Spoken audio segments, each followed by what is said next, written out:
When I was 10, my dad had the most scariest story he would tell me and my sister when Mom wasn't around. He would tell it before bed, and my sister and I would spend the dark, silent hours afterward cowered in our duvets, not daring to open our eyes and see the same thing he claimed to have seen when he was our age. As the years wore on, he told it less and less. "You're too old for silly little stories like that, aren't you?" he would snap, and we'd stop asking after that. One day, my sister asked, "Do you not believe in ghosts anymore, Daddy?" He went silent for a moment, thoughtful, and he paused from working on his laptop. He looked at us and scoffed. "Of course I don't. What a childish thing to believe in." My sister and I went back into our rooms and tried to tell the story ourselves, but we were always missing something. We remembered Dad telling us that he went to bed early. We would recall the small, pointless details, like the times Dad would tell us his brother, Uncle Mark, would sometimes see the same thing some nights, but no matter how hard we tried, we couldn't remember what it was Dad claimed he saw. We would get so close. It would get to the part where Dad was laying in bed as a kid and he opened his eyes after hearing someone whisper his name, and that's it. Our memory goes blank, and we'd frustrate ourselves trying to remember.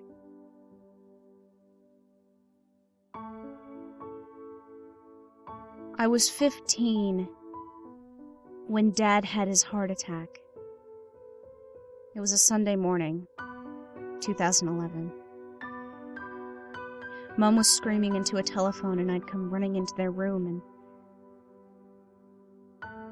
and saw my dad looking straight up at the ceiling, his eyes wide like saucers and his mouth agape. He was clutching his chest, and every 2 or 3 seconds, he would jerk. We spent 11 hours in the hospital. It was bordering on midnight when Mom left to shower at home, that Dad ushered my sister and I into his hospital room. He was sat up, but he looked pale and sickly. The annoying beeping on the machine beside him was the only sound as he looked us in the eye and ruffled our hair. "I'd like to tell you the story now," he said. "Would you like that?" Eagerly, we nodded and got ourselves comfortable on the foot of his bed.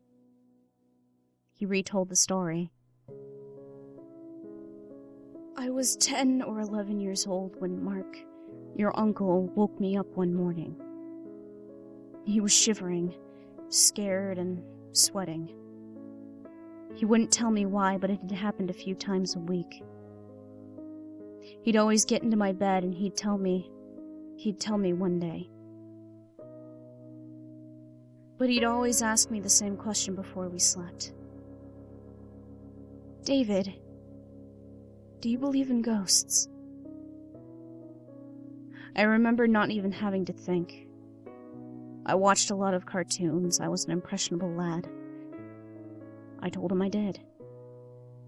I was telling the truth. One day, your uncle and I got into a fight. It was my 13th birthday, and he wanted to ride my new bike. During the argument, he told me ghosts weren't real. They were fake, and that I was a baby for believing in them. It was in front of all my friends, and they laughed when they found out. After that, I stopped believing. I'd think real hard about the scariest ghost I could picture and smile as if I weren't afraid. That night, I was woken up by someone whispering my name at the end of the hallway. My bed faced the open bedroom door, so I could see the hall clearly from where I was laying. Nobody was there. I thought it was your uncle playing a prank, so I tried to sleep.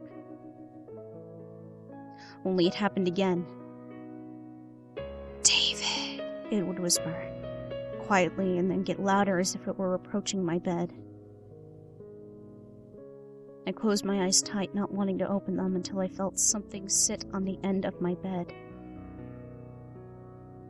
I thought it was your Uncle Mark, so I opened my eyes. There, sat on the end of my bed, was a girl no older than 13. She sat there staring at me with her black eyes, and she smirked at me. Her teeth were blunt and rotted, and I remember I could physically smell her. The smell of her dirty, long blonde hair, the smell of her wet nightgown. I could smell her rotted, dead skin. She leaned real close and whispered, "Do you believe in ghosts?" I was too petrified to say no, so I nodded my head and closed my eyes really, really tight and prayed she would leave. She always would. I'd open my eyes and she'd be gone. I told Mark in the morning, and he told me to always say yes to the question. I should never say no or she'll prove me wrong. Every time she appeared, I never said I didn't believe. I went the rest of my life like that until she left. She went away and didn't come back. Not even to your uncle. Dad took a deep breath, and my sister was staring at him intently, wanting to hear the rest. It wasn't the end. I remembered him telling us something else. I leaned closer, my heart beating quickly in my chest. "Girls, do you believe in ghosts?" We both nodded eagerly, like we always did every time he'd ask us when we were younger. He smiled, and he closed his eyes before his head went limp, and the machine changed from the consistent beeping to the frightening, incessant, long beep. Dad died at 12:38 a.m., Monday, 2011. His story haunted me and my sister every time we slept. We would just tell ourselves every night that we believed. I remember asking her one evening, "Alice, have you seen her?" She'd shake her head sincerely and look at me, asking the same question with her eyes. I'd shake my head. December 2012, I got my first boyfriend. I was 16, naive, and desperate to please him. After a few dates, he took me to a house party. The night was young, and soon enough, everyone was gathered in the living room, bottles of liquor on the floor. We were telling each other scary stories. When it was my turn, I told the story I knew off by heart. I remember my boyfriend laughed. So did his friends.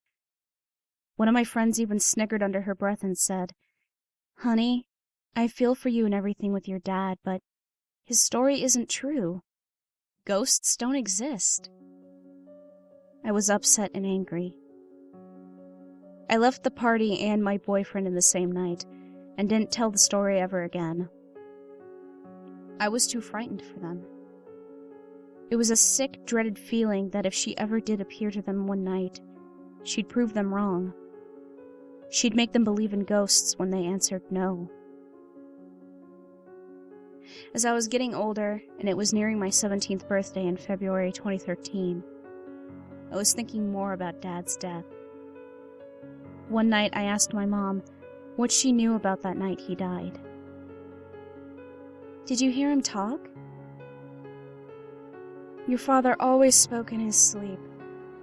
Always the same word." "Yes." "He'd always answer yes?" I asked, confused. I'd always assumed his heart attack was the punishment for telling the ghosts no to her fateful question. "Mm-hmm," Mom smiled sadly. "Never said no." The girl has never visited me in the night, never whispered my name or grinned at me from the foot of my bed. I pray she never will, but Dad taught me well. He told me what to do. Every time someone asks me that question, the answer will always be the same. And it's interesting, because I know the answer to my other question. Because yesterday morning, Tyler Evans, my ex-boyfriend, was found in his bed, eyes burned out of his skull and his teeth ripped from his broken jaw.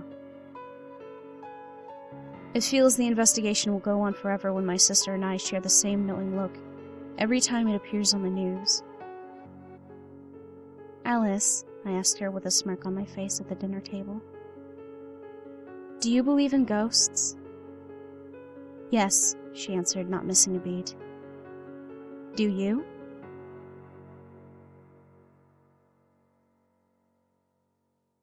Yes.